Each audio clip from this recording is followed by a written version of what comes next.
12টা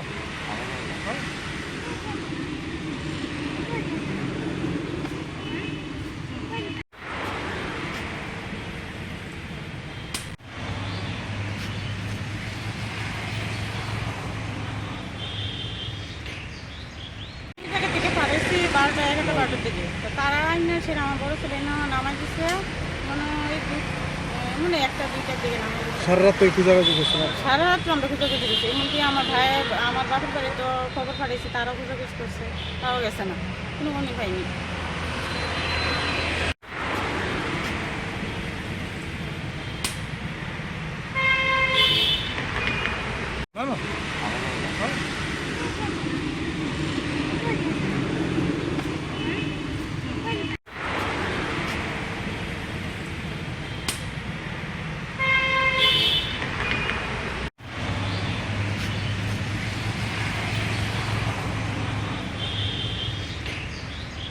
জায়গা থেকে পাঠাইছি 12টা 11টা দিকে তো তারা আইনে সেটা আমার বড় ছেলে নামাজ দিচ্ছে মানে 1টা 2টার দিকে নামাজ দিচ্ছে। সারা রাত তো খোঁজাখুঁজি করছে না? সারা রাত আমরা খোঁজাখুঁজি করছি, এমনকি আমার ভাই আমার বাপের বাড়ি তো খবর পাঠিয়েছি, তারাও খোঁজাখুঁজি করছে, তাও গেছে না, কোনো মনে পাইনি।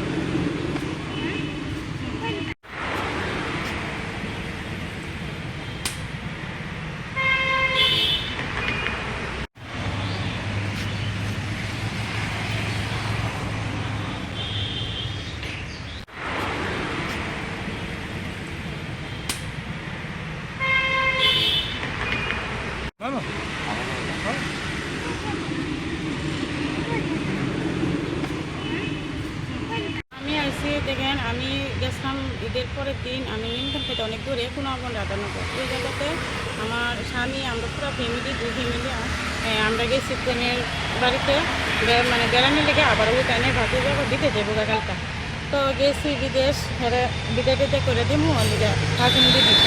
তখন কালকে তো 11টার দিকে আমার ছেলেরে দুনো ছেলেরে এক ছেলেরে পাঠাইছি বাড়ির যে টাকা নেওয়ার জন্য, আমার তো মনে নাই, টাকাটা চোখে ফেলছি, টাকাটা নিয়ে আসবি বাবা।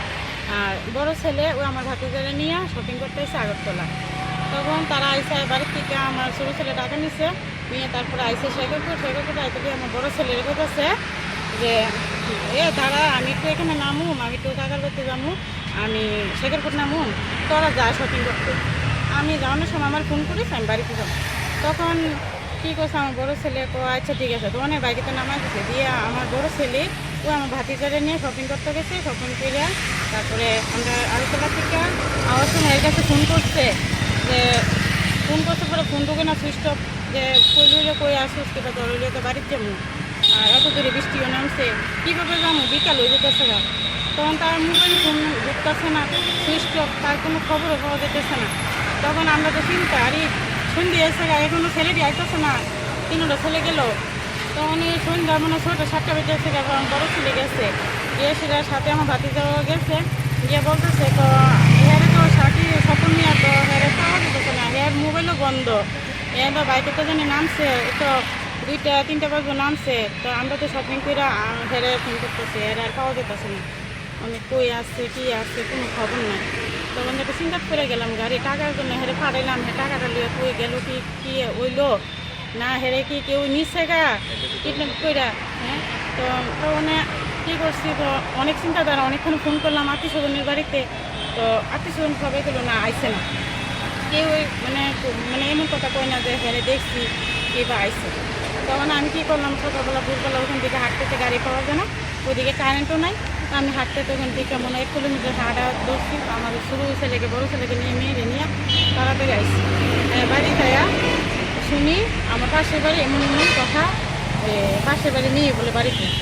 তখন আমি অনেক একটা চিন্তা করে গেলাম, গাড়ি ছেলে কই গেল, একটা ফোন পাই না, খবর নাই, আজকে সকালে 10টা এতক্ষণ বাজে গেল গা, তখন না আমার তো জানার উচিত, যাই থানাতে যাই।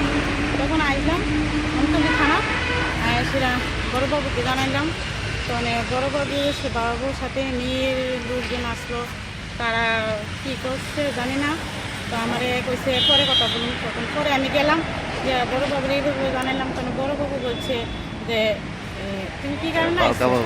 এই কারণে বল, আমি তো স্যার বলি তো বলেন। তখন আমি বললাম যে এমনি ছেলে পাই, তো ছেলে পাও না তুমি, তুমি পাও না, বা হের নাম কিটা দনে কইছে বড় ছেলে নাম, বড় ছেলে নাম নিল আর ফোন নাম্বার নিল, এর বাবার নাম্বার নিল। তখন বললাম স্যার আমি তো আইসি, আমার ছেলের পাই না, আপনারা বাইর করে দেন। তখন স্যারে বললো তো আমরা বাইর করে দেবো কিনা, তোমরা বাইর করবা, তোমার ছেলে মেয়ে লয়ে গেছে, যদি মায়ের পিছুও বলে তোমরা এটা দেয় দিবা, আর ছেলের তো ওইব তোমরা ওইব, তোমরা দুজনে। হ্যাঁ, আর আমরা তো রিটিন কিছু দিলাম না, নিছে না, এমন কথা কইছে না যে ফটো টটো দো বা একটা রিটিন বা একটা দরকার ছিল, এমন কথা কিচ্ছু কইছে না। তো আমার ছেলে যদি কিছু বলেন আমি এখন কই যাবো, কোথায় গেছিলে, ছেলে পাই না দেখি তো আজকে এই আন্তরিক থানা পাইলাম, তারা জানানো লেগে তারা উল্টাকে গেছে আমি কি ফাঁসুন, আমারে ধরবো, আমার ছেলের পাই না থেকে তাদের কাছে আইসি সাহায্য লেগে, তারাও তো কিসের বাইক করে দিবে, কই আছে না আছে। আমি যদি জানতাম তাহলে আমি কোনোদিন ওই এখানে আইলাম নইলে, আমি তো জানতাম তাহলে আমি গ্রামের লোক লই আসিরা, ছেলে মেয়েরা আনলাম নিলে তো জানতাম, ছেলেকে মেয়ে লিয়ে গেছে না, ছেলের কেউ মানে কিডন্যাপই করে নিচ্ছে গা, ওইটাও তো আমি জানি না, এখন পর্যন্ত খবরই পেলাম না বুঝিনি। তো যদি আপনার কাছে এতটুকুই যে আমার ছেলেকে যাতে আমি পাই বা সুমিষ্ট মেমনি, তো আমি তো না বিচার পেলাম না, বা স্যারের এমন কথা বললো না যে বড়ো স্যারের যে তোমরা একটা দরখাস্ত লেখো বা ফটো দো, ওইটাও করলো না। স্যারে বললো উল্টা আমাকে যে আমি আমার বড়ো ছেলে উল্টা ফাঁস সুমিরের ভিত্তি। হ্যাঁ, তো এটা কি ফাঁসাফাঁসি কিতে আছে আমি জানি না, দেখে দেখে নাইছে, আসলে যদি জানতাম তো আমি আইলাম না। আমার পুলিশ প্রশাসনকে আপনারা কোনো সহযোগিতা করছেন এই বিষয়ে? না, সহযোগিতা কি